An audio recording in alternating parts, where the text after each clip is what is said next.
Mi nombre es Michelle Orozco, soy socia líder de la Oficina Nacional y en esta sesión vamos a estar acompañados de Yamel Cado, que es nuestra socia líder en impuestos indirectos y comercio exterior, Francisco Álvarez, nuestro socio también de la Oficina Nacional, experto en temas técnicos, y Juan Duque, también socio de la Oficina Nacional, también experto en temas técnicos.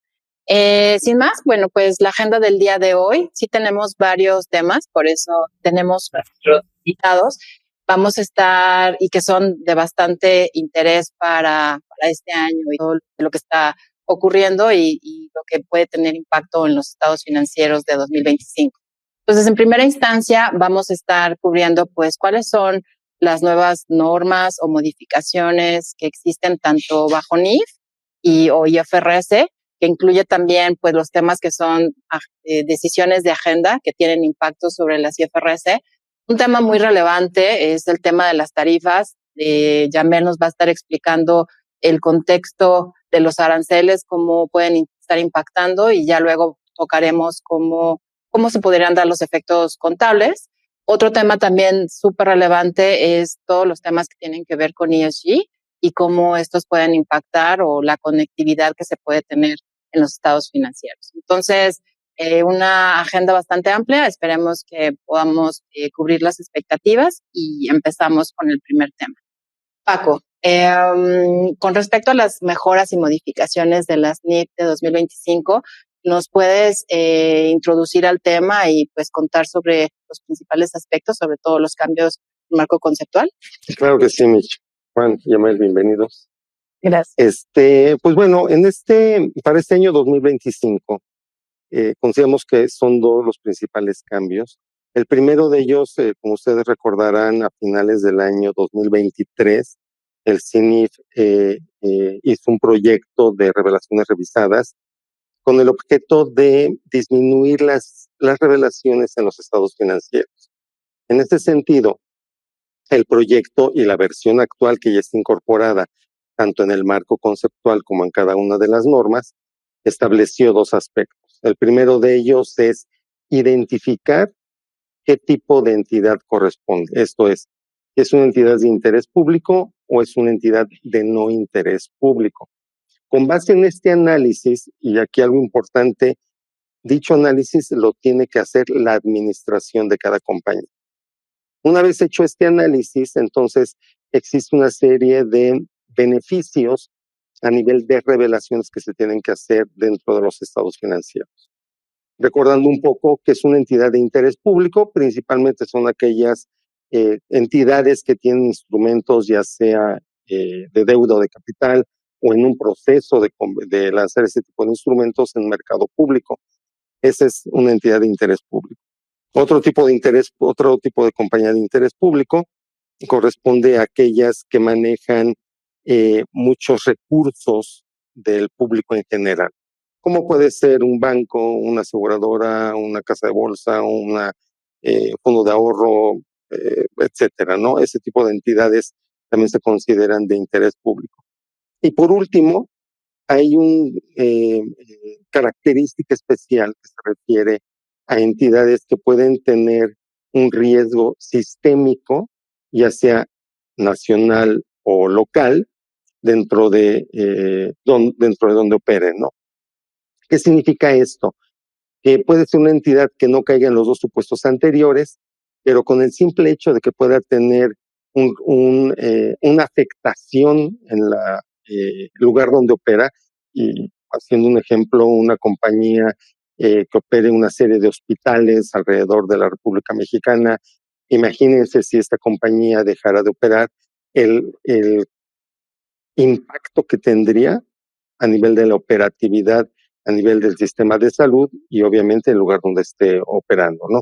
Este tipo de entidades que se considera que pueden tener un riesgo sistémico se considera una compañía de interés público. Y como consecuencia, las que no caigan en este campo se consideran entidades de no interés público. Principalmente utilizan los estados financieros solamente para toma de decisiones internas y no que afecten a terceras personas, ¿sí? En ese sentido de las revelaciones revisadas, es importante revisar, o mejor dicho, comentar, que no existieron cambios en temas de evaluación y de presentación dentro de las NIF con esta separación. Solo se refiere a la disminución de revelaciones en entidades que no son de interés público. Algunos puntos importantes antes de entrar en materia de ver algunas revelaciones que se incorporaron o se eliminaron, corresponde a que una entidad que no es de interés público, pero desea hacer una revelación que solo le corresponde a una compañía de interés público, tiene que explicar en nota a los estados financieros el por qué está haciendo esa revelación. No se considera correcto que una entidad teniendo que no es de interés público, que haga revelaciones adicionales. Y más que correcto, no existe una razón, aparentemente. Entonces, por eso tienen que justificar el por qué están llevando a cabo estas revelaciones adicionales. Otro de los puntos importantes es si en algún momento una compañía que no es de interés público decide hacer estas revelaciones en el primer año o en subsecuentes y posteriormente hace un análisis y dice, la quiero eliminar, esta revelación porque no me aplica, esta situación se considera un cambio en política contable y por lo tanto tendrán que ser reformulados los estados financieros para que los que se presenten en la actualidad sean comparativos a nivel de revelaciones. Ustedes recordarán que todo este aspecto de cambios en normas contables, en políticas contables, está establecido en la norma B1 y por lo tanto ahí establece las reglas sobre las cuales se tendría que hacer esta reformulación de estados financieros. Entrando en materia y solamente como recordatorio, a nivel de las revelaciones, de nuevas revelaciones que se están incorporando, una de ellas es en el boletín B7, adquisiciones de negocios, donde en caso de existir contraprestación contingente cuando se está haciendo una adquisición de negocio, se tienen que dar los supuestos y más que dar, se tienen que plasmar dentro de los estados financieros cuáles son estos supuestos importantes que están o podrían afectar esa contraprestación contingente. Si es un tema o un aspecto de generación de utilidades, retención de mercado, retención de personal clave, etcétera, estos aspectos que se deben de cumplir deben de ser debidamente detallados dentro de los estados financieros. Otro de las revelaciones se refiere a la norma C4 inventarios, donde en general para ambos tipos de entidades se requiere explicar las variaciones de un año a otro en los diferentes rubros de diferentes subniveles del rubro de inventarios. Otra de las cambios importantes se refiere a la NIF C6, que es de activo fijo, la cual requiere, esto ya existía para las compañías públicas o de interés público, pero para las compañías que no son de interés público, se pide hacer una conciliación entre el saldo inicial y el saldo final de los diferentes rubros del activo fijo, incluyendo bajas, incluyendo depreciaciones, incluyendo altas, capitalizaciones, etcétera. Esto ya existía para las compañías de interés público. Otra de las nuevas revelaciones se refiere a la C7, inversiones en asociadas, donde principalmente en aquellos negocios conjuntos y en aquellas asociadas que se consideran relevantes, se debe de dar mayor información a nivel de información financiera que se esté presentando, conciliación entre la información financiera que se presente o que tenga con lo que se está reconociendo contablemente. Ese es uno de los aspectos importantes, ¿no? Y a nivel de los negocios conjuntos, hay ciertas revelaciones específicas que se tienen que hacer sobre ese negocio conjunto dentro de los estados financieros de la compañía que está reconociendo esta participación. A nivel del boletín de 5 arrendamientos, de manera general, el arrendador debe de describir los acuerdos importantes en arrendamientos operativos. Y para las compañías de interés público, el arrendatario tiene que describir los detalladamente cuáles son los contratos significativos de arrendamiento con los que cuentan. A nivel de revelaciones eliminadas, y ahorita voy a comentar cuál es el concepto general de estas revelaciones que fueron eliminadas, pero de manera particular, para el caso del boletín B4, que es estado de cambios en el capital contable, ya no se requiere detallar dentro de los estados financieros el motivo de los reembolsos o cómo afectaron las aportaciones de capital, una descripción. Ya no se tiene que mencionar la descripción de las aportaciones de capital que se hicieron durante el ejercicio. A nivel del boletín D3, que es beneficios a los empleados, ya no se requiere esa conciliación que anteriormente requería la propia norma sobre el pasivo neto proyectado o los activos netos proyectados, ¿no? Eso ya no se tiene que hacer esa conciliación, la cual era muy tardada, digamos, en algunos casos, y requería mucho tiempo de parte del actuario y de la administración poderlo plasmar en los estados financieros. A nivel general de las revelaciones que fueron eliminadas, ustedes dirán, bueno, hay más nuevas revelaciones que las que se están eliminando, pero en general se dio mucha facilidad para que las compañías que no son de interés público pudieran reducir temas de instrumentos financieros, riesgos que se les asocia, temas de valor razonable en caso de que les pudiera aplicar. Este tipo de revelaciones ya fueron eliminadas. ¿Por qué? Porque se entiende que no tienen un impacto para los usuarios de los estados financieros. Entonces, estas revelaciones fueron en general eliminadas, ¿sí?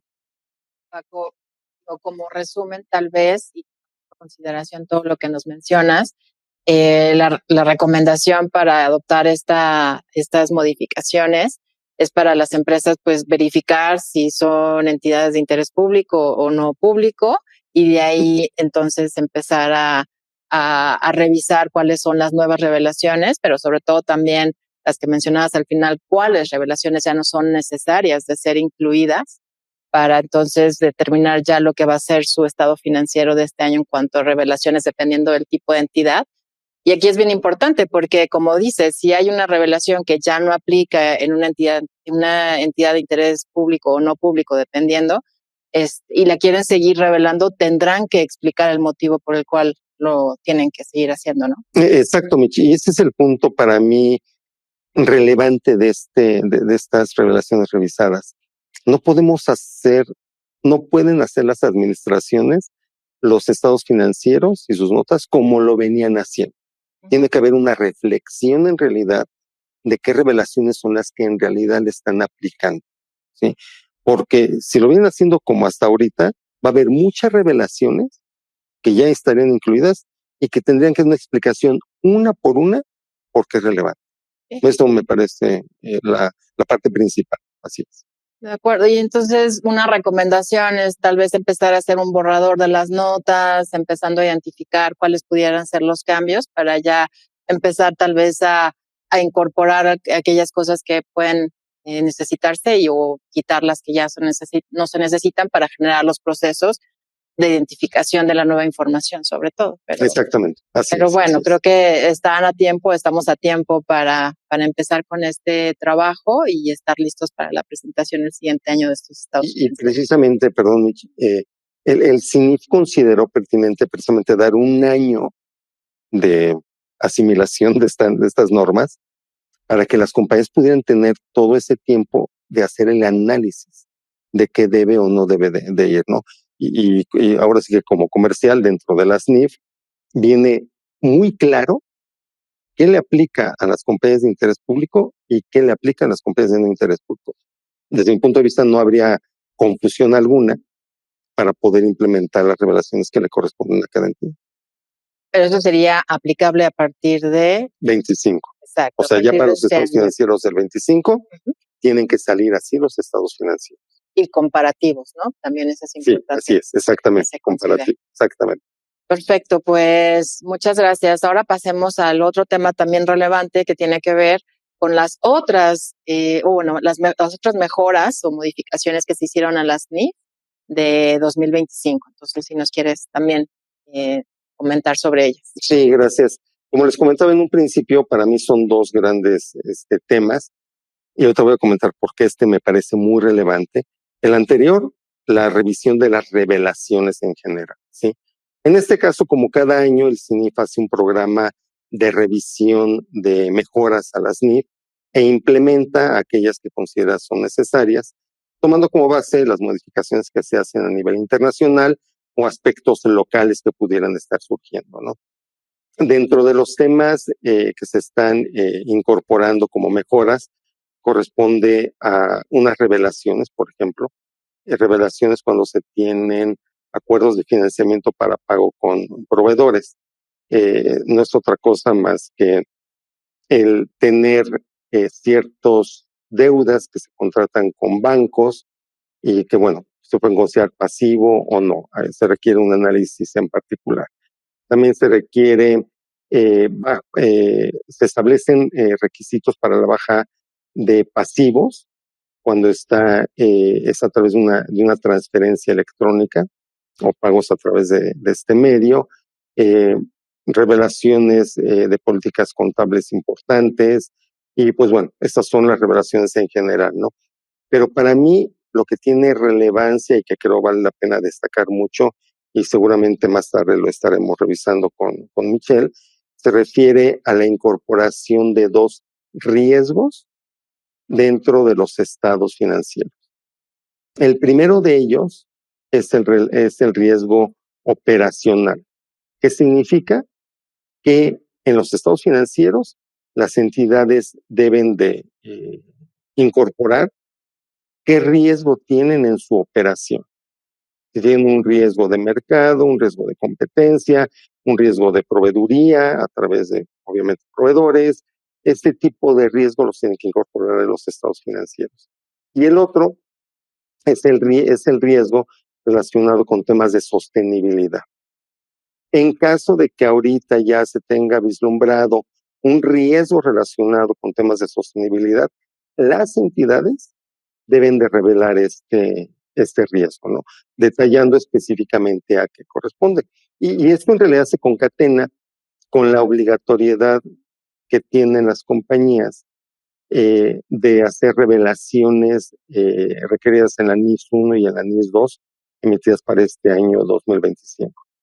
¿Por qué? Porque al momento en que ya se incorpora dentro de los estados financieros, ya se puede leer, en aquellos casos que las compañías incorporen la información de sostenibilidad, ya se puede leer de mejor manera la parte financiera y la parte de sostenibilidad. Entonces, este aspecto a mí me parece muy interesante.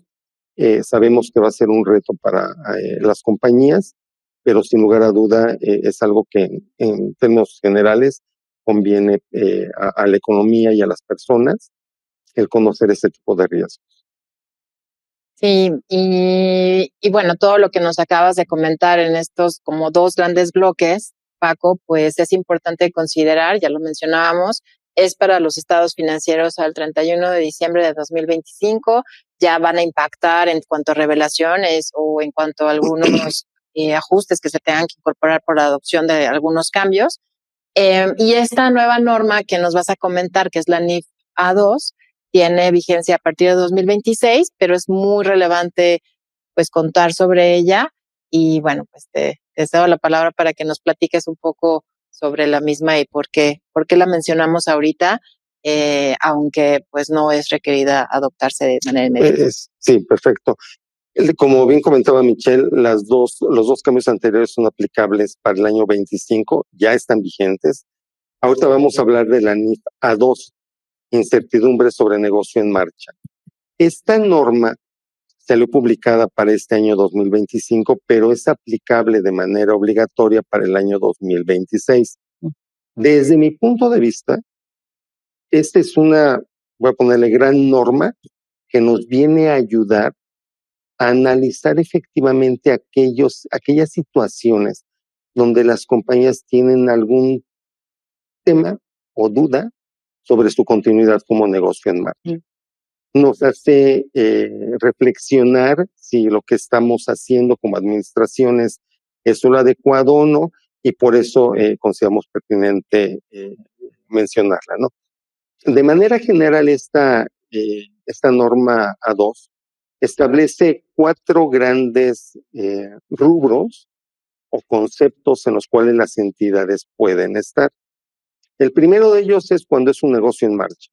Hasta ahí no pasa nada, seguimos haciendo las cosas, revelando, contabilizando conforme vienen las normas de información financiera. Pero ¿qué pasa con aquellas compañías, que es el segundo rubro? Aquellas compañías que son negocio en marcha, pero tienen incertidumbres importantes.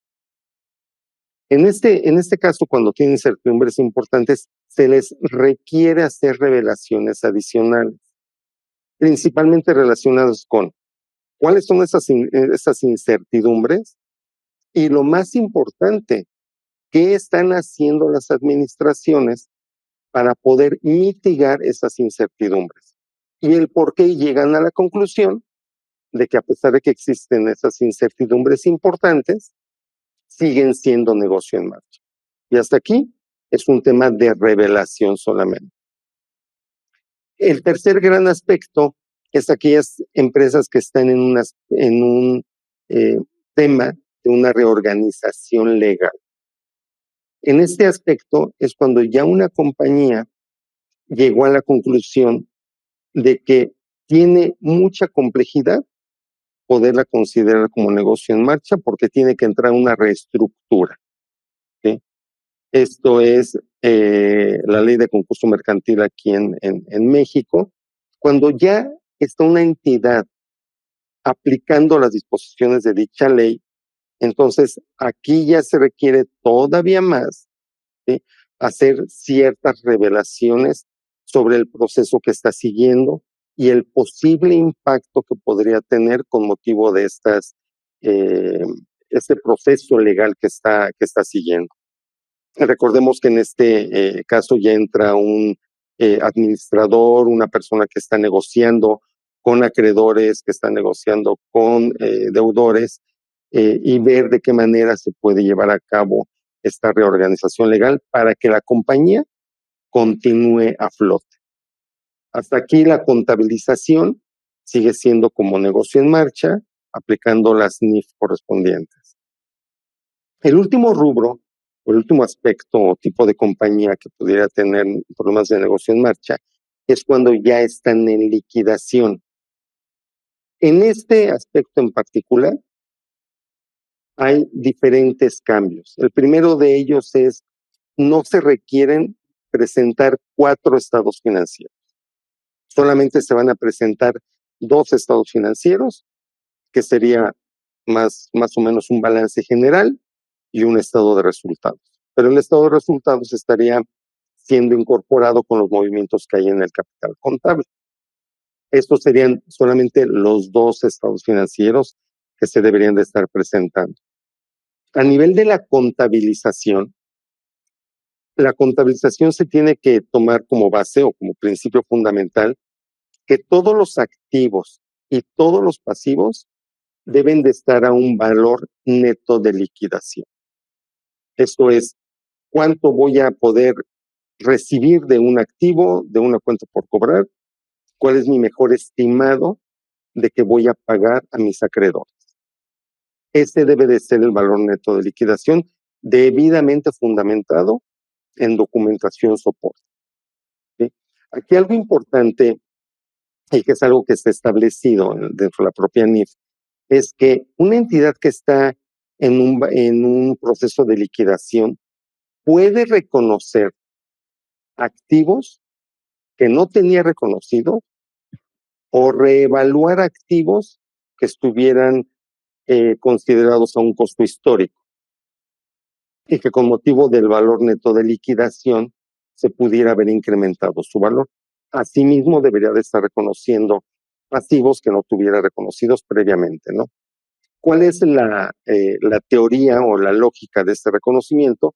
Es porque cuando se liquide la entidad, si se va a realizar una marca o se va a vender una marca, bueno, ya tenerla previamente reconocida en la contabilidad. Un activo fijo, se me ocurre un terreno que a lo largo del tiempo ha sido reconocido contablemente y solamente actualizado en su momento cuando se requería B10, pero ahorita por motivo de la plusvalía de donde está ese terreno o ese edificio pudiera tener mayor valor su venta, se puede reconocer ese sobrevalor. Aquí la recomendación para todos ustedes es, si es que se esté en este caso, se deben de tener los elementos suficientes para poder soportar esos valores. En el caso de un activo fijo, no bastaría con un avalúo comercial, desde mi punto de vista, sino que se requeriría ya una postura formal de compra de alguna persona o de alguna entidad, para efectos de poder reconocer dichos valores. Y bueno, en ese mismo sentido de las compañías en liquidación, pues el nivel de revelaciones que se necesita hacer dentro de los estados financieros es muy amplio. Y con motivo de pues, todo lo que estamos viviendo a nivel económico y mundial, bueno, pues puede haber alguna situación que nos pudiera estar afectando y que es conveniente tener en mente esta norma para este año 25. Aunque como decía Michelle, esta norma entra obligatoria en el 2026, pero sí se permite su adopción anticipada.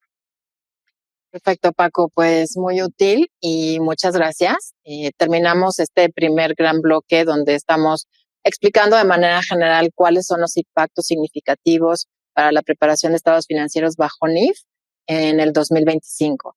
Y ahora pasamos al siguiente bloque que tiene que ver con los temas de IFRS. Y bueno, para aquellas empresas que su marco contable son las IFRS contables, este año hay solamente una modificación a una norma existente que es la IAS 21, y aquí Juan nos va a dar una explicación de cuáles pudieran ser los impactos y a qué tipo de compañías o cómo les puede estar impactando. Juan. Sí, hola, buenos días a todos. Efectivamente, este año solo tenemos un cambio en una norma contable. La IAS 21 es la norma contable bajo las guías internacionales que nos hablan de los tipos de cambio, de cómo convertir partidas de moneda extranjera, tanto para la contabilidad de moneda funcional como para la contabilidad o preparación de reportes de estados financieros consolidados. Anteriormente, la norma siempre indicó que podía existir la posibilidad de que no haya el intercambio de una moneda por otra en una cierta economía, pero usaba el término temporal, daba como alguna guía general y dado las experiencias de algunos países, de hecho aquí en la zona como Argentina o Venezuela en el pasado, siempre hubo dudas de que si la ausencia de convertibilidad de moneda no era temporal porque había un sistema, por ejemplo, el gobierno impone de control cambiario, ¿cómo se hacen esos casos cuando dura de verdad cierta complejidad para poder cambiar moneda local, típicamente, por ejemplo, a dólares americanos? El IASB entiende un poco el tema y lo que hace es emitir una modificación a la norma para proveer unas guías generales para que las compañías evalúen si están en esta situación donde tienen que determinar que la moneda no es convertible, la moneda local, al dólar, por ejemplo, al dólar americano, si llegan a la conclusión con base a estas guías que dice, por ejemplo, que de verdad exista un tiempo pronunciado en el cual no puedes accesar a los dólares, que tienes que cumplir ciertos trámites que son muy difíciles o prácticamente imposibles. Luego, en este tipo de mecanismos a veces dicen, si vas a comprar materia prima, sí te doy, si vas a pagarle al accionista un dividendo, no te doy, y te pone ciertas limitaciones. En esos casos, pues las compañías tienen que determinar inclusive por tipo de transacción si tienen acceso o no a los dólares y luego determinar qué tipo de cambio utilizar para la contabilidad. Podría tener varios tipos de cambio, entonces la norma lo que dice es, primero concluye si tienes o no tienes por tipo de transacción acceso a la moneda. Si no tienes acceso a la moneda, tienes que aplicar juicio y determinar un tipo de cambio. Y entonces lo que hace ahora es un poco ampliar las guías generales, no son específicas, es un poco en línea con todo lo que IFRS hace. Y esto es aplicable este año por primera vez, pero se espera que las compañías que ya han estado en una situación similar puedan seguir aplicando lo que anteriormente hacían para convertir sus estados financieros o para convertir partidas de moneda local, o más bien de moneda extranjera, denominada en moneda extranjera, ponerle valor en moneda local. Por ejemplo, ahorita se discute el tema de Cuba, que es difícil quizás poder tener un tipo de cambio específico y accesar a moneda estando dentro de Cuba, o inclusive compañías hiperinflacionarias, o más bien economías hiperinflacionarias como Zimbabue, que tiene un tipo de moneda donde se basa en requerimientos locales, en el oro, por ejemplo, tiene un precio, pero para tú accesar a esa moneda y poderla cambiar por otra no es fácil. Entonces, ese tipo de compañías este año están ya planteando cómo aplicar esta norma. Exacto, entonces, en términos generales, en un consolidado preparado bajo IFRS contables, si se tienen subsidiarias en alguno de estos países mencionadas, Zimbabue, pues pudiera estar impactando y en todo caso también el efecto o el impacto de los temas de inflación, ¿no? Así es. Perfecto. Bueno, pues quisimos en esta sección cubrir la modificación que existe para IFRS contables. Sabemos que para preparar un estado financiero completo bajo IFRS, también se tienen que tomar en consideración los posibles impactos de las nuevas normas que pueden estar, que son efectivas posterior a 2025. Tenemos unas publicaciones que estarán disponibles en nuestra página web y las pueden estar consultando. Y la idea es que en el webcast de cierre de año estaremos cubriendo mucho más a detalle sobre ellas, pero queríamos asegurar de comentarlo en esta sección, pero como tenemos bastante contenido, nos enfocamos solamente en las que tienen efecto en el 2025. Y por eso también tenemos una segunda parte de esta sección que cubre a las decisiones de agenda del Comité de Interpretaciones. Varios de ustedes ya tal vez están muy familiarizados con estas y básicamente, ¿qué son? Son temas que, y como saben, existe el Comité de Interpretaciones de IFRS, que es parte pues de todo el organismo del ISB que al final emiten las normas contables. Es un órgano independiente del ISB, pero es parte de todo el organismo que genera las IFRS contables. Y básicamente lo que sucede es que se someten a veces preguntas a este comité de interpretaciones del IFRS y ellos sobre la aplicación de las normas en alguna transacción en particular. Ellos analizan, revisan las guías existentes de acuerdo al tema planteado y definen si las normas como están ya atienden ese tema en particular, recordando que las IFRS no están hechas específicas para ningún tipo de transacción o para ninguna industria, sino son de aplicabilidad general, pero ya cuando se están haciendo preguntas específicas sobre un caso concreto, pues bueno, verifican y resuelven. Muchas veces o la mayoría de las veces la resolución determina que las normas existentes ya nos muestran cómo atender contablemente esa transacción y lo que ayuda es que emiten lo que llaman una decisión de agenda que podemos seguir fácilmente, se expone el caso, los motivos, las referencias a las normas existentes y la conclusión. En algunas ocasiones menores, no existen guías en las normas existentes y por lo tanto emiten una interpretación y por eso es que ya tenemos interpretaciones.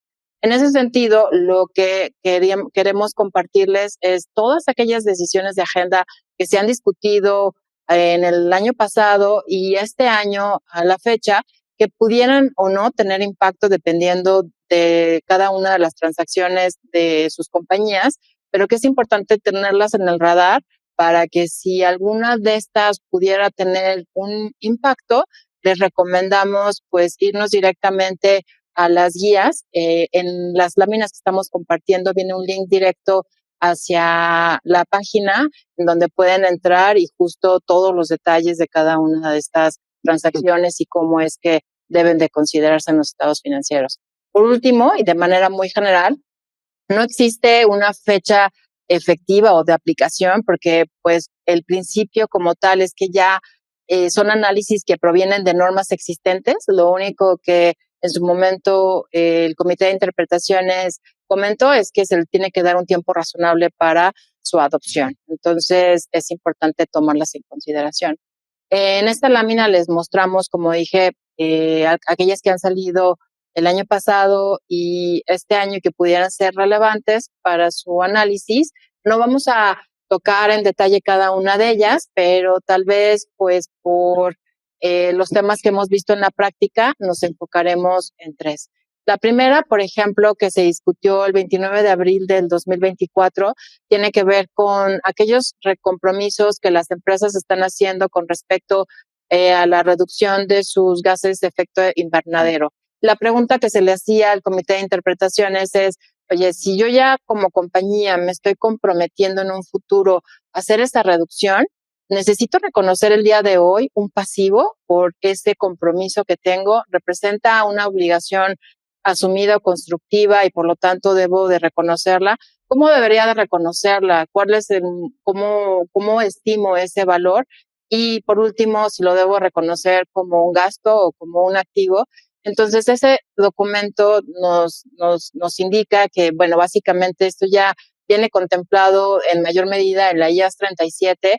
En términos generales, pues tiene que, el hecho de reconocer ese pasivo tiene que venir de un evento pasado y si ya se tienen las condiciones para reconocer al pasivo.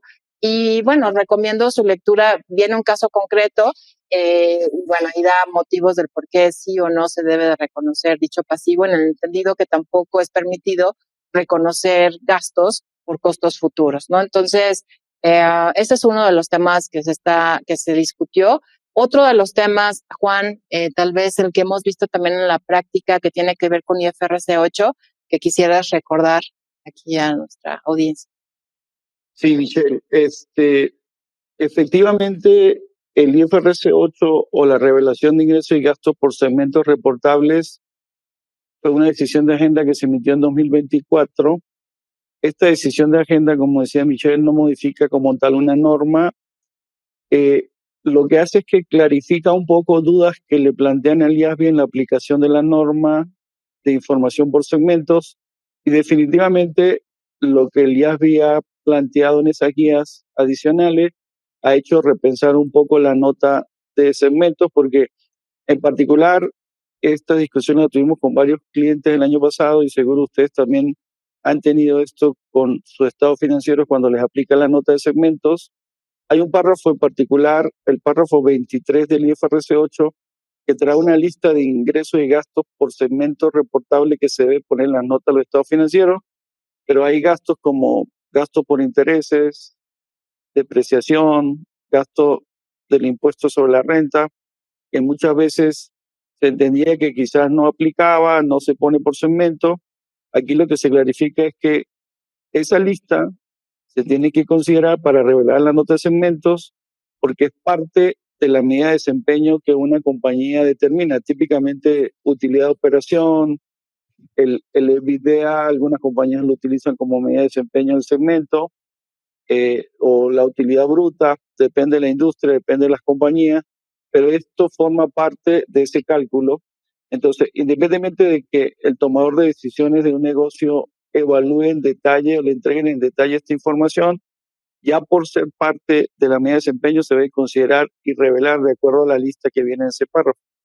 Y el otro tema que también se discutió es que ese mismo párrafo trae una sección que también se debería revelar cualquier otro ingreso y gasto que no está directamente listado ahí, pero que se considere material para el segmento.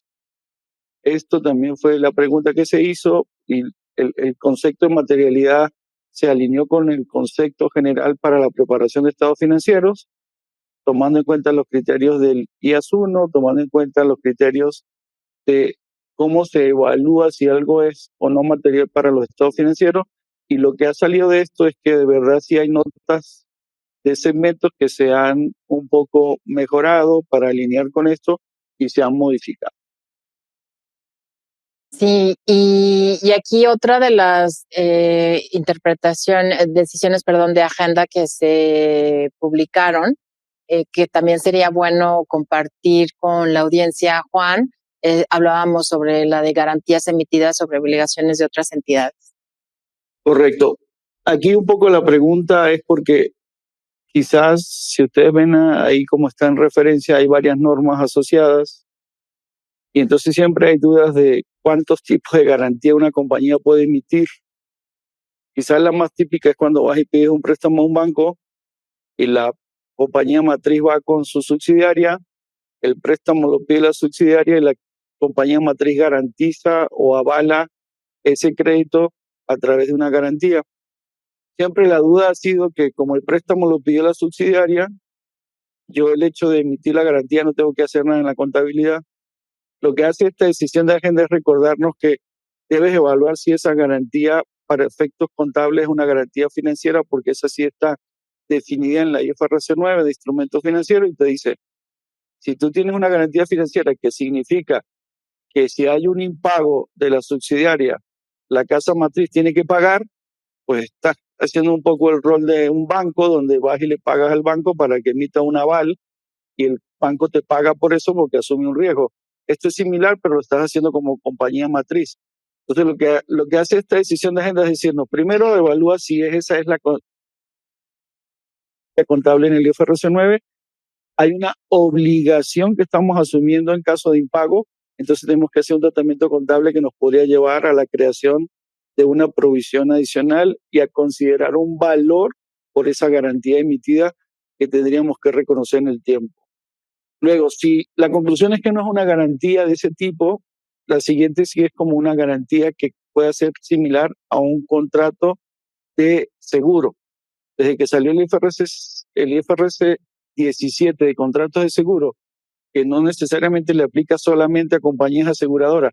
Si yo tengo un contrato con la naturaleza de un seguro, donde estoy yo asumiendo un riesgo, que no necesariamente es como el primero que sea solo de crédito o de impago, puede ser, por ejemplo, si yo asumo cuando estoy haciendo una negociación con alguien y hago un compromiso de que si pasa X evento yo tengo que pagar, que no necesariamente es por crédito, riesgo de crédito, es por otro tipo de circunstancias, eso podría evaluarse bajo la norma de seguro.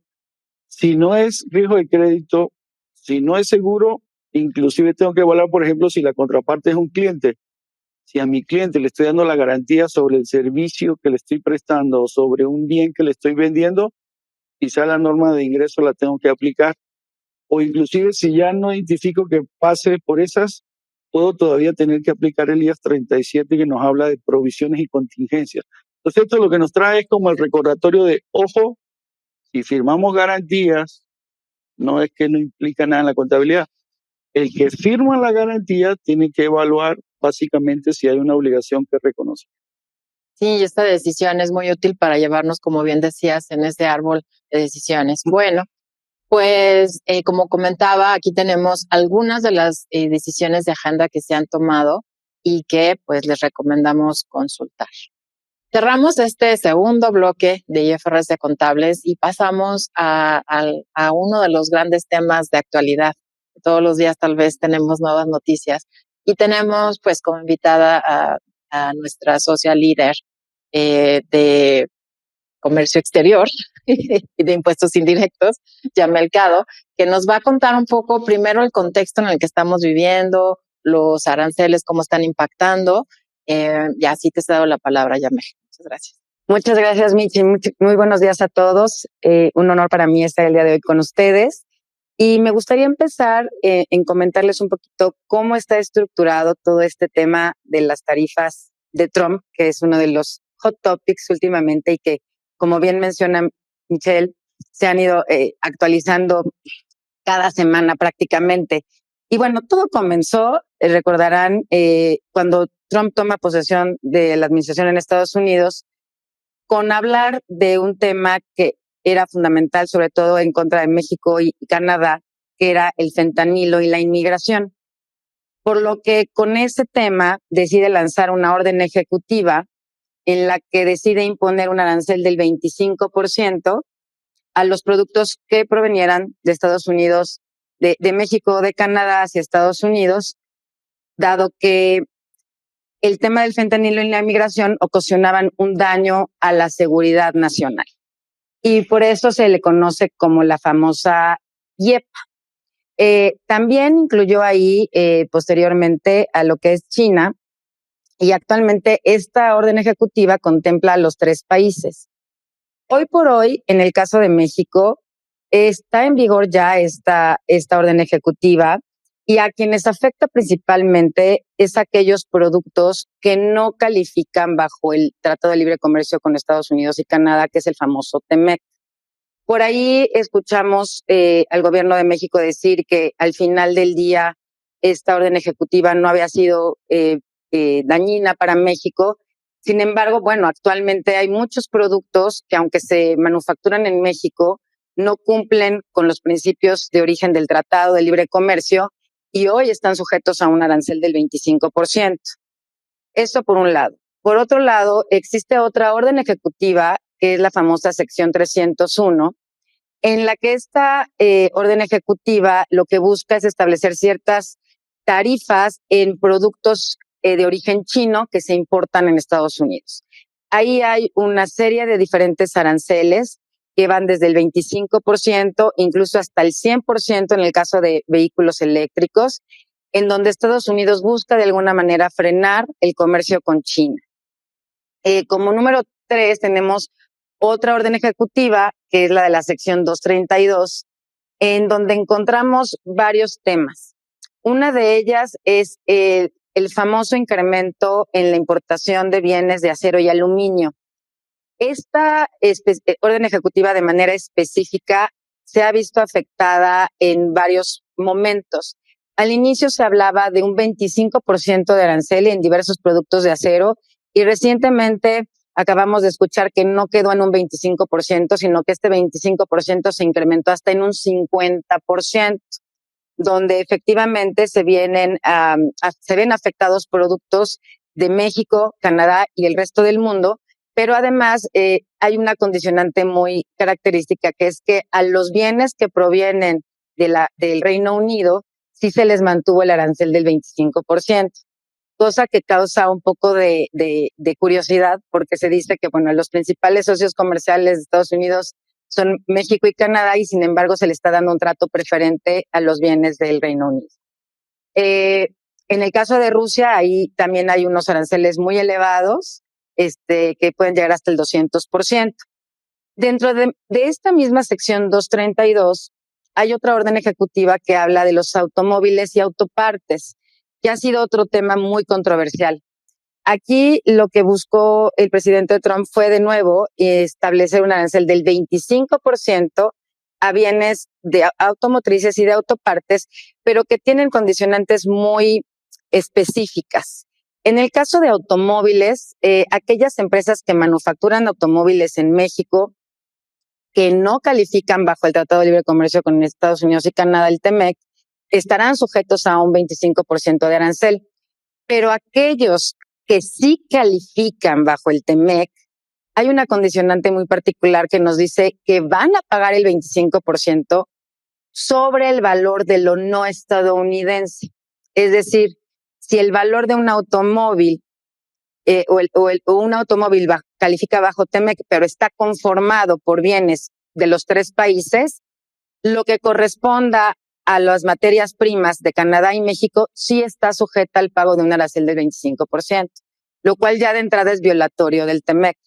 En el caso de las autopartes, se buscó un instrumento similar para ciertas autopartes en la industria automotriz. Sin embargo, el CBP y la aduana en general no han sabido cómo establecer un mecanismo específico para poder calcular ese valor de contenido americano y excluirlo del valor sujeto al arancel, y actualmente las autopartes que califican bajo TEMEC no están sujetas a este arancel. Y por último tenemos otra orden ejecutiva, que es la famosa YEPA o recíproca, que todos escuchamos al final, donde Trump anunciaba aranceles para todos los países con un arancel base del 10% y que dependiendo de cada país podría verse incrementado. Esta orden ejecutiva está suspendida por 90 días parcialmente, y estos 90 días están por concluir en el mes de julio. Entonces vamos a empezar a escuchar por ahí en los noticieros y en los avisos de la Casa Blanca que, dependiendo del acuerdo al que Trump y el gobierno de Estados Unidos llegue de manera bilateral con los países, es que estas tasas se verán impactadas o no. ¿Qué ha pasado? Que en principio estos temas eran acumulativos y podía haber bienes que llegaran a pagar hasta el 75% de arancel. Ha habido reglas actualmente que dicen que dependiendo de cuál aplique primero de estas órdenes ejecutivas, es al arancel que estarán sujetos los bienes. Pero las normas han sido muy complejas y las empresas están enfrentando retos de control muy importantes. Si pasamos a la siguiente lámina. Evidentemente, los contribuyentes a la importación en Estados Unidos se han visto pues en esta posición de buscar alternativas para mitigar el impacto que los aranceles pueden ocasionar en la cadena de suministro. Y podemos hablar de diferentes estrategias. Una de ellas es el duty drawback, que consiste en verificar si existe la posibilidad de recuperar en su momento el pago de aranceles, porque quizá los bienes que se importaron a Estados Unidos terminan siendo exportados a otros países. Hay casos donde la propia orden ejecutiva elimina la posibilidad de un posible duty drawback, pero hay otros en los que sí se permite y es importante analizar estas opciones. Otro punto muy importante es revisar la valoración aduanera, es decir, cómo se determina el valor al cual los bienes se importan en Estados Unidos y cuál es la base gravable de los impuestos o las tarifas impuestas por Trump. Hay diferentes mecanismos que invito a los contribuyentes a revisar con su asesor para que puedan mitigar el valor que se declara la importación en Estados Unidos y no pagar aranceles de más. Otro muy importante, evidentemente, es el análisis de ingeniería que se hace en materia de origen y clasificación arancelaria. Este es un punto sumamente relevante porque muchas de las compañías, por lo costoso que era o lo administrativo que era el realizar los análisis de origen bajo TEMEC, decidían simplemente no calificar los bienes y pagar el arancel de la nación más favorecida que aplicara a los diversos productos. Ya con este tema de las tarifas, esto se ha vuelto un tema sumamente relevante y ha llevado a las compañías a realmente analizar si sus bienes califican bajo trato arancelario preferente, de tal manera que bajo las distintas órdenes ejecutivas pudieran llegar a tener un impacto mucho menor. Y en términos generales, Mitch, esto podría platicar yo respecto a Estados Unidos. Perfecto, Yamel, muchas gracias. Y bueno, pues un poco recordando lo que nos mencionabas en la primera lámina de la que hablabas, esos son aranceles que se ponen a los productos que se importan a Estados Unidos, ¿no? Y entonces eso, en cierta medida, se tiene que pagar pues por los consumidores en Estados Unidos. Ahora, sabemos que pues derivado de todas estas acciones tomadas por el presidente Trump, México, nuestra presidenta también tomó algunas acciones y no sé si nos quieras comentar sobre ellas. Claro que sí. Es muy curioso. En un principio se escuchaba por ahí de marzo que México estaría imponiendo medidas retaliatorias a la imposición de aranceles para México. Sin embargo, la respuesta no fue así. Se llegó a un acuerdo y se escuchó mucho de estas medidas retaliatorias de manera arancelaria y también de medidas no arancelarias. Cuando hablamos de medidas no arancelarias, nos referimos a estas barreras al comercio que no requieren una imposición de tarifas, pero sí de imposición de trámites, que no implican un pago de aranceles, pero sí un freno o un paso más en poder llevar a cabo la importación de bienes en nuestro país. Esto se puso en pausa, no se han establecido medidas retaliatorias arancelarias o no arancelarias al día de hoy, pero bueno, tendremos que esperar ahora con todo el tema de los recíprocos si esto continúa de la misma forma. Sin embargo, sí es importante señalar que a través de los meses y de 2024, el gobierno mexicano sí estuvo imponiendo aranceles a diversos productos con la intención de frenar la subvaluación y sobre todo frenar la importación de bienes de países específicamente asiáticos. Esto también como un poco de presión del gobierno de Estados Unidos en respecto a que México se está convirtiendo en un trampolín de muchos bienes que provienen de países como China. En principio, en lo que fue en el mes de abril de 2024, hubo un incremento de aranceles de alrededor del 35% en diferentes productos sensibles de acero y aluminio, aproximadamente, más bien del 5 al 50% en productos de acero, aluminio y textiles, y esto evidentemente incrementando el valor a la importación. Posteriormente, en el mes de mayo, vimos que hubo prohibición para importar ciertos productos considerados sensibles, justamente acero, aluminio, textiles, ciertos calzado, etcétera, donde se prohíbe la importación bajo el régimen temporal utilizando un beneficio arancelario que se conoce como regla octava y que está enfocado a las empresas manufactureras. Esa regla octava permitía en algunos casos que, independientemente del origen de las mercancías, no estuviera sujeto al pago de arancel. Sin embargo, la autoridad en México prohibió la importación de estas mercancías bajo el régimen temporal, y hoy, ya sea que lo importen de manera definitiva o lo importen con el pago de aranceles, es que pueden hacer este tipo de importaciones. Posteriormente vimos también que en el mes de diciembre hubo por ahí aumento en 138 fracciones arancelarias relacionadas con productos textiles, y además una prohibición para la importación temporal bajo el programa IMEX de alrededor de 302 códigos arancelarios. Esto también ha representado un gran reto para compañías que no necesariamente se dedican al sector textil, pero que de alguna forma sus productos tienen algún componente textil, lo cual ha incrementado los costos de producción de este tipo de bienes de manera muy importante. Una de las industrias más afectadas ha sido definitivamente la automotriz en este sentido. Y bueno, recientemente en el mes de junio vimos por ahí un aviso emitido por la Secretaría de Economía que habla de unos avisos automáticos a la exportación, donde lo que se busca es imponer nuevos permisos para la exportación de diversas mercancías, donde recientemente se emitió una aclaración a estos avisos, donde hay algunos productos que inicialmente se consideraban sujetos a este aviso, se eliminan del mismo, pero sigue habiendo otros productos que son sujetos del mismo y que probablemente entre en vigor al 11 de agosto del presente año.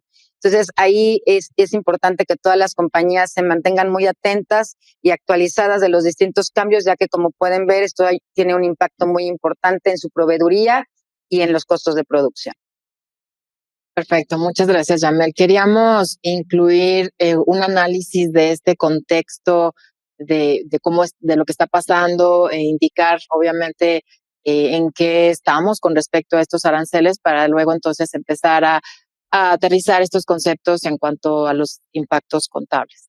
Y entonces, en esta parte de los impactos contables vamos a estar, Paco, Juan y yo, un poco contándoles lo que creemos que pudiera tener un impacto en los estados financieros, ya sea bajo NIF o bajo IFRS. Aquí creemos que lo que vamos a comentar pudiera tener impacto en ambos estados financieros. Lo primero que me gustaría mencionar, y un poco recapitulando lo que decía Yamel, obviamente al tener estos aranceles, pues pudiera tener impacto desde el punto de vista de los importadores, pero en algunas cuestiones también pudiera tener impacto en los exportadores o en las compañías que están haciendo pues la venta de estos productos. Entonces, el primer rubro o la primera columna que vemos aquí en la lámina se refiere pues a la capitalización de costos. Y aquí, en términos generales, pues estamos pensando que el impacto primordial puede ser el incremento que se pueden tener en los inventarios o en la compra de activos fijos, porque al tener estos aranceles, pues que de alguna forma aumentan el valor de dichos bienes, pues tienen un impacto directo en la contabilización o en la capitalización de estos costos. Sí califican para ser capitalizables y bueno, básicamente son parte pues del inventario, si es que se compran bienes para su venta, o de los activos fijos que se pudieran adquirir. Y esto, pues como mencionábamos, dependerá pues de los aranceles que se tengan impuestos a México, que tengan impacto estas compañías, pero también lo vemos, por ejemplo, en un grupo en México que tenga subsidiarias en Estados Unidos, y esa subsidiaria obviamente también esté importando bienes para su operación, pues también lo podemos ver reflejado en ese estado financiero que preparemos aquí como importador desde Estados Unidos, sujeto a estos aranceles. El impacto también pues podrá ser en el estado de resultados al tener pues un costo de ventas mayor, que pudiera estar disminuyendo el margen bruto y al final pues, la utilidad neta, a su vez que también pues los costos de depreciación pueden verse incrementados. Otro de los aspectos que queremos comentar es con respecto a los contratos de clientes. Juan, ¿qué nos puedes compartir? Sí, es indudable que cualquier empresa que esté sujeta al pago de una tarifa va a recuperar o va a tratar de recuperar eso a través del precio de venta. El impacto, como Yamel nos explicaba, y las diferentes orígenes que pueda tener el bien o el componente que se adquiera, si es China, no es China, si es Europa, UK, de México, en realidad pues el impacto depende mucho de esas circunstancias, pero hay contratos, quizás por ejemplo es común una empresa que utilice aluminio, que utilice ese tipo de metales, que en sus contratos diga que por cualquier volatilidad significativa en los costos, quizás el cliente tiene que aumentar su precio. Eso quiere decir que desde el punto de vista contable es similar a cuando tenemos un pago o una consideración variable en el precio de venta de un producto, y eso nos requiere una estimación desde que entregamos el producto para efectos de poder reconocer los ingresos. Si en los contratos definimos que un ajuste a los precios ya está desde el inicio contemplado ahí, pues la mecánica es como una consideración variable y hacemos una estimación.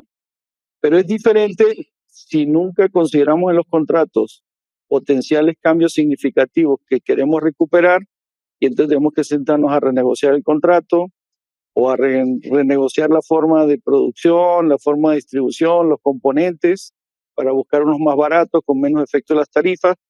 Ese tipo de modificaciones a los contratos también tiene un tratamiento contable específico, donde podría representar un nuevo contrato que se separa del anterior, podría representar que el efecto es, inclusive si estoy en la mitad del periodo de un contrato, ya entregué la mitad, me falta la otra mitad, quizás esta modificación me impacta tanto a lo que ya entregué como a lo que me voy a entregar en el futuro. Entonces tiene un efecto retrospectivo y prospectivo, o inclusive puede ser solamente un efecto prospectivo, depende de si el análisis nos dice que esto es una modificación o esto es una consideración que se debe hacer desde el principio de los contratos. Eso nos impactaría el reconocimiento de los ingresos. Bueno, también tenemos impactos en deterioro pues de los activos no financieros, y esto de nuevo vamos a ir cubriendo tal vez desde el importador o el exportador cuáles pudieran ser los impactos. Y si nos vamos primero tal vez a inventarios, Juan. Sí, bueno, esto es similar a un poquito lo que planteabas de la capitalización de costos. En la medida que nosotros tenemos un principio básico que nos dice que el inventario no debería valer más que lo que vamos a poder venderlo o su valor de realización, pues si se nos sube mucho el costo del inventario por estas tarifas y el precio de venta no lo podemos ajustar en la misma proporción, quizás no vamos a poder recuperar todo el valor de los inventarios. Entonces tenemos que monitorear bien ese valor neto de realización que las normas contables indican, de que el valor costo inventario sí lo vamos a poder recuperar. En caso de que no lo podamos recuperar, ese inventario que está por venderse, tendríamos que ajustar el valor en libros si esto fuera material. Y por otro lado, pues cuando estamos hablando sobre pues otros activos no financieros, como por ejemplo pueden ser el crédito mercantil o pues activos fijos que también se incrementa su costo, o intangibles que están reconocidos en la contabilidad, básicamente pues primero tenemos que evaluar si hay un indicio o no de deterioro. Y esto puede ser tal vez en aquella empresa exportadora que empieza a ver que ya no está teniendo el mismo nivel de ingresos, ¿no? Pues porque ya en la competencia tal vez otros productores están asumiendo o están teniendo esos contratos. Y eso, bueno, pues al tener un índice de deterioro nos requiere hacer entonces un cálculo pues del posible impacto del deterioro. Y entonces también en la mecánica y en la determinación de las proyecciones, qué conceptos se deben de incluir en esas proyecciones, y de nuevo también igual la estimación pues de probablemente la baja de ingresos para aquellas empresas que se dedican en la venta y en la exportación, pero también en aquellas empresas tal vez que se dedican a la importación, ¿no? Y que también pudieran tener un índice de deterioro, y que por lo mismo que estamos hablando del incremento de los costos, al final también en estas proyecciones incorporar los efectos del incremento en costos. Y muchas veces tal vez es una combinación de ambos factores: incremento en costos, disminución de ingresos, algunas otras condiciones que se tienen que considerar de acuerdo con este contexto. Y bueno, pues lo importante es considerar que esas proyecciones deben de considerar los supuestos adecuados para entonces traerlas a valor presente y compararlas contra el valor en libros para efectos de determinar si se tiene o no un deterioro. Y aún y si no tuvieran deterioro, pues sí se requieren ciertas revelaciones que más adelante nos va a comentar Juan. Otro de los temas que estamos viendo que pudiera tener un impacto es con respecto al ISR diferido. Y aquí lo divido en dos grandes secciones. Una, por ejemplo, aquellas compañías que tienen impuesto diferido activo reconocido en los estados financieros y pues tienen que evaluar hacia futuro si lo van a recuperar o no, ¿no? Y entonces probablemente pues las condiciones que se están generando pues por este tema de aranceles, tal vez ya las utilidades fiscales que se tenían proyectadas cambia el escenario y ya no se van a tener y por lo tanto entonces esas pérdidas ya no se van a utilizar como se tenía contemplado. Bueno, pues también eso nos conlleva un análisis de verificar si tenemos que reconocer una reserva para efectos de NIF y disminuir ese valor del impuesto diferido activo o hacer un ajuste al valor del impuesto diferido activo bajo IFRS. Recuerden que no se maneja vía reserva, sino ajuste directo a lo que se va a recuperar y es parte pues de las evaluaciones que también se tienen que tener. Y por último, también un tema pues con todas estas situaciones de los aranceles de un país con otro, pues también ver cómo se van a seguir manejando las transacciones y los efectos en precio de transferencia y en todo caso, pues el posible impacto en posiciones fiscales inciertas. Entonces, aquí les traemos a la mesa posibles impactos.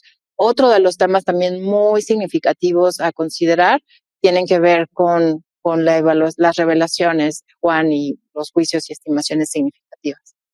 Sí, si usáramos de guía la lámina que nos explicó Yamel, imagínense esos 4 bloques de potenciales órdenes ejecutivas donde depende del origen, el porcentaje, y ahora nos dijeran, bueno, como decías, hay que hacer una proyección por los próximos 2, 3 años, hay que hacer el presupuesto de la compañía, hay que aplicar juicio, ¿cómo estimarías cuánto va a quedar la tarifa de aquí a diciembre? Estamos en junio, pero luego tengo que hacer el cierre del año, ¿esto se va a seguir moviendo? ¿No? ¿Sí? Bueno, lo que nos dice en general las normas contables y las revelaciones es que cuando hay incertidumbre, pues la administración tiene que hacer su mejor estimación de cómo esto nos podría impactar en esas proyecciones, en esos reconocimientos de activos o inclusive pasivos, si fuera necesario, esos gastos que tenemos que reconocer. Entonces, en la medida que apliquemos juicio, porque estamos en el medio de una incertidumbre que requiere una estimación, pues tenemos que buscar la manera de que las notas expliquen de la mejor forma como administración cuáles son los supuestos que estoy utilizando. Si la tarifa me va a quedar al 50% es una cosa, si me va a quedar al 25% es otra, si está por definirse, estoy en el medio, en el momento, no tengo claridad, ¿cómo hago escenario 1, escenario 2? Entonces, todo eso es lo que yo creo que en este segundo semestre del año es lo que las compañías ya van a tener que hacer para el cierre de este diciembre, en la medida que esto hacia el final del año con esos 4 bloques, digamos en general con que todos se siguen moviendo, se siguen discutiendo, pues va a ser muy importante que los estados financieros en aquellas compañías, lógicamente, que tengan un impacto significativo o la incertidumbre sea mayor, cómo explican esto en las notas de supuestos y juicios que están utilizando para que los estados financieros reconozcan de la mejor manera, el mejor estimado, esos impactos. Sí, muchas gracias. Y por último, Paco, con respecto a negocio en marcha, ¿qué nos podrías comentar? Sí, Mitch, como decía Juan, al final estos posibles impactos en los diferentes rubros de los estados financieros puede impactar en la continuidad de la empresa para seguir como negocio en marcha.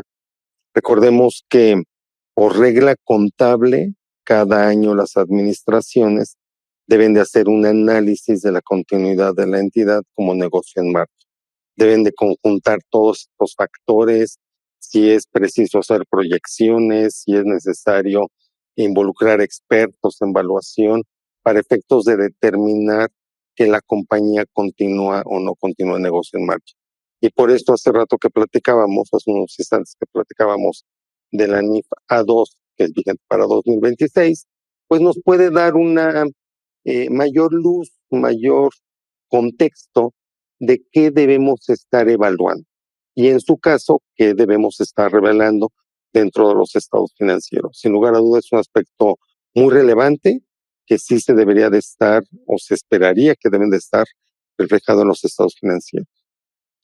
Perfecto, muchas gracias. Y bueno, pues en la lámina les compartíamos unos links a material que pueden consultar para mayor detalle.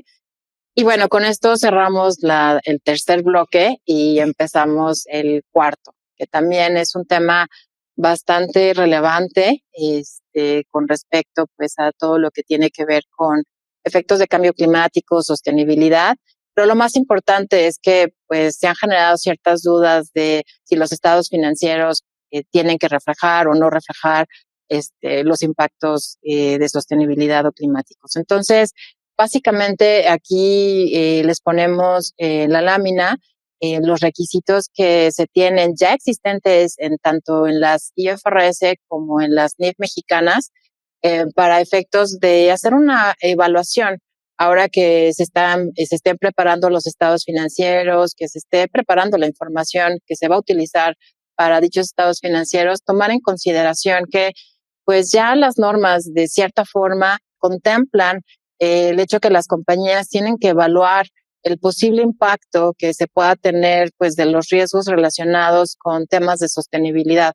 La intención con compartirles estos párrafos es primero desde el punto de vista IFRS, si bien es cierto, no viene una palabra muy explícita o específica con respecto a se deben de considerar los riesgos climáticos o los riesgos de sostenibilidad, lo que sí contempla es que básicamente requiere al preparador de los estados financieros evaluar si existe alguna información material que pudiera influir la toma de decisiones de los usuarios de los estados financieros que tengan impacto en la entidad, ¿no? Entonces, aquí básicamente es un tema muy amplio y por lo tanto, entonces, pues las compañías deberían de hacer el análisis si pudieran o no tener un impacto y por lo tanto proveer las revelaciones correspondientes, pues de acuerdo a lo que dice la IAS 1.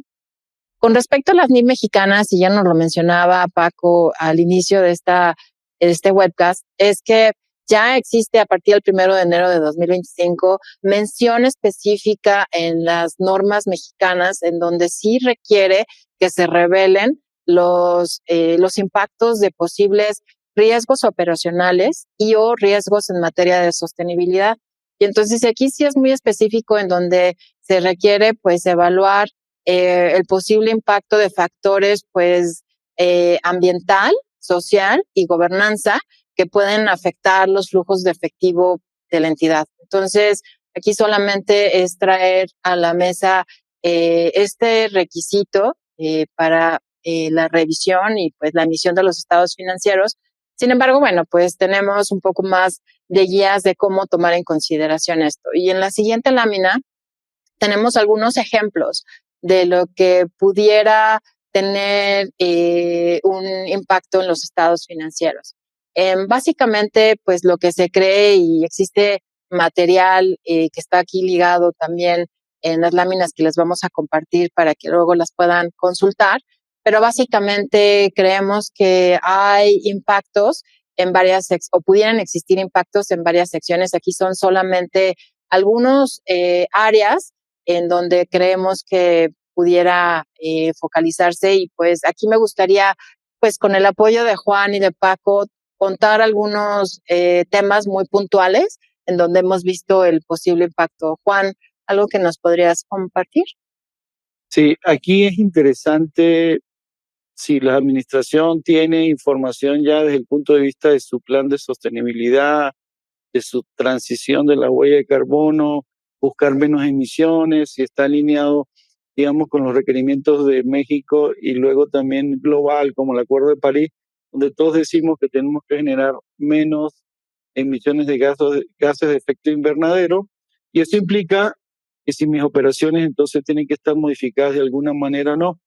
El ejemplo más típico es compañías que consideran que van a consumir energía limpia, energía renovable, en vez de energía tradicional bajo combustión. Entonces, por ejemplo, comienzan el tema de transicionar de vehículos de gasolina a vehículos eléctricos para toda su cadena de distribución o suministro. Y resulta que, por ejemplo, quizás la vida útil de los autos se tiene que empezar a revisar porque no vamos a tenerlos ya por el tiempo inicial estimado, o lo mismo podría ser una línea de producción que trabaja con cierta tecnología o energía y ya se tiene que modificar. Entonces, esto nos lleva a que las vidas útiles, que ya son un requerimiento particular de las normas, de hacer revisiones si ciertas circunstancias existen, en este caso de sostenibilidad es clarísimo que si también nuestro plan es migrar o movernos hacia ese tipo de activos con menos consumo de energía, menos contaminación, pues entonces nuestros activos van a ser cambiados más rápido y la vida útil también se debe modificar. Paco, no sé si algún otro ejemplo que quieras compartir. Sí, dos muy rápidos, no es uno, son dos. Muy bien. Que se refiere, por ejemplo, a compañías públicas, ¿no? O sea, ya existe, pero una cotización especial para compañías públicas donde se les da más bursatilidad a las mismas, ¿no? Otro ejemplo puede ser la obtención de préstamos bancarios, donde si no se tiene un plan de sostenibilidad, ya ciertas instituciones bancarias establecen unas tasas de interés más elevadas que aquellas compañías que sí tienen un plan de sostenibilidad o de ESG, ¿no? En términos generales. Sí, entonces, bueno, pues en esta lámina es un poco poner algunos ejemplos de donde creemos pueden tener impacto. Y para pues terminar este bloque, tal vez es compartirles que pueden existir impactos inmediatos, que son aquellos que vienen pues por algún evento que se dio, y estos pues básicamente se les llaman como riesgos físicos, y puede ser ante pues un huracán, un terremoto, un evento que ya ocurrió y pueden tener impactos inmediatos en los estados financieros. Y eso requiere pues que se ajusten los valores, que se revelen, pero también pueden haber efectos y o si se espera que en un futuro, pues por lo que se está evaluando, estos riesgos climáticos puedan tener un impacto, ¿no? O estos riesgos físicos, perdón. Pero también pueden existir riesgos relacionados con pues regulaciones que puedan cambiar, o impactos o decisiones que tengan relación con las mismas, y estos se llaman riesgos de transición. Entonces, es muy extenso el tema. No necesariamente las compañías tienen que tener un reporte de sostenibilidad o no para efectos de determinar. La obligación desde el punto de vista de los estados financieros es que las compañías tienen que hacer su mejor estimación de los posibles impactos que puedan tener y entonces ya incorporarlos en los mismos. En la siguiente lámina, simplemente para hacer referencia de los materiales que el IASB ha considerado emitir y que está por emitir, primero que nada es un material educativo en donde ya vienen varios ejemplos de cómo aterrizar estos conceptos, y creemos que independientemente que fue emitido para efectos de IFRS, también puede ser utilizado para hacer el análisis bajo NIF mexicanas.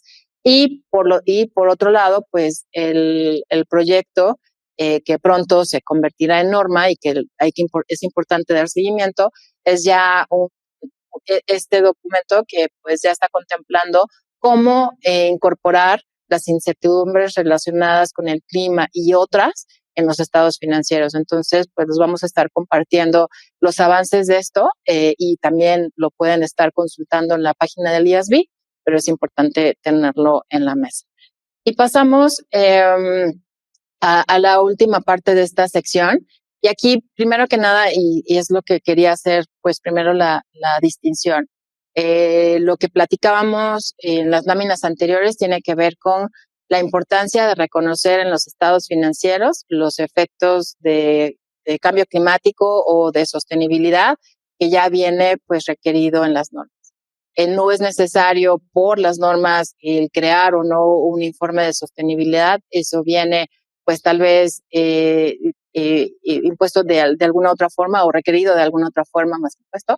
Y me gustaría entonces en esta última parte de nuestra presentación comentarles pues esta actualización sobre cuáles son los marcos de sostenibilidad en México y cómo es que estamos viendo que pudieran impactar a las empresas. Entonces, primero que nada, para aquellas empresas que están cotizando en las bolsas en México y que están reguladas por la Comisión Nacional Bancaria de Valores, a principios de este año, en enero, la Comisión Nacional Bancaria de Valores pues hizo una publicación requiriendo a las empresas listadas, excepto las entidades financieras, que empezaran en el 2025 a preparar un reporte de sostenibilidad con información del ejercicio de 2025, de acuerdo a las normas del ISSB. Básicamente son las normas de sostenibilidad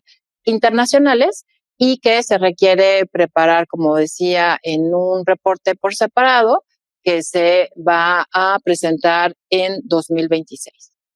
Este reporte de sostenibilidad el primer año no estará sujeto a algún tipo de aseguramiento, ni limitado ni razonable, pero básicamente se espera, y en la misma regulación, se requiere que a partir del reporte de 2026 que se prepare o que se presente en 2027, va a estar sujeto al menos con aseguramiento limitado, y el reporte que se genere en 2027 a presentarse en 2028 en adelante ya va a estar sujeto a lo que se le llama un aseguramiento razonable, que es un tipo, está al mismo nivel pues de un auditoría. Por otro lado, para las empresas que reporten bajo NIF, sus estados financieros, el CINIF emitió las NIS. Estas las emitió el año pasado y básicamente estas NIS son obligatorias a partir del 1 de enero de 2025. En estas NIS pues se requiere que ciertos indicadores o cierta información de sostenibilidad se incorpore a las notas de los estados financieros. Aquí, a diferencia del requisito para las emisoras, que tienen un reporte por separado, esto sí es para incluirse en los estados financieros. Esto es a partir del 1 de enero de 2025. Son 30 IPSOs con la posibilidad de diferir 2 de ellos, que son los que llevan más tiempo. Y una de las cuestiones también importantes que se discutió a finales del año pasado es si una compañía que prepara estados financieros bajo NIF va a ser sujeta a una auditoría de estados financieros, si dicha información, por estar incluida en los estados financieros, estaba en el alcance de la auditoría. Y básicamente no está en el alcance de la auditoría porque se trata de otra información. Sin embargo, bueno, pues tendrán que aplicar ciertos otros procedimientos para revisar esa consistencia en la información. Aquí es importante que tenemos recursos disponibles para ustedes, que están también ligados en las láminas, pero también invitarlos a que nos puedan acompañar al webcast que vamos a tener de sostenibilidad. Va a ser el siguiente 17 de julio. Y bueno, vamos a estar hablando sobre pues todos los marcos de sostenibilidad que pueden estar impactando a las empresas en México. Sin más, creo que ya terminamos esta sección. Les agradecemos muchísimo su atención. Esperemos que este webcast sea de utilidad. Recordándoles nuestra página de PwC México, donde podrán encontrar este webcast, estas láminas donde tiene referencias a todo el material que mencionamos, pero también pues otra información que pueden encontrar de utilidad. Muchas gracias Yamel, muchas gracias Paco, Juan, y bueno, nos vemos para la próxima. Chao. Muchas gracias.